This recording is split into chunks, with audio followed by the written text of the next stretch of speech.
Allah менен дос болу, зикруллах, узкуруллаха зикран касира. Алланы көп естегиле деген сөз. Құранда Алла Тағала бір ғана зикирге касиран деген қайт қойған. Көп деген сөз.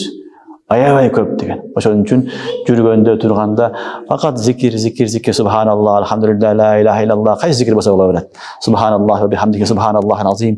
Кайсы зикирди кааласаң, ошону айтып, зикирди токтотпостон айта турган ай. Анан ушул айды биз жакшы ушул тартип менен өткөзсөк, иншалла, азыр айткан маамулат менен өткөзсөк, Аллах субханала таала калган 11 айга дагы эмне кылат? Товфик берет. 11 айда дагы жакшылап өткөзүп, калган айда дагы муттакый болуп, таквадар жашоону Алла насип кылат. 1 жыл иншалла ушинтип өткөзүп койсок, Аллах субханала таала өзүнүн досторун нафска, шайтанга кол кылбайт. Аны кору кылбайт иншалла. Аллах калганына өзү эмне кылат? Жардам алат.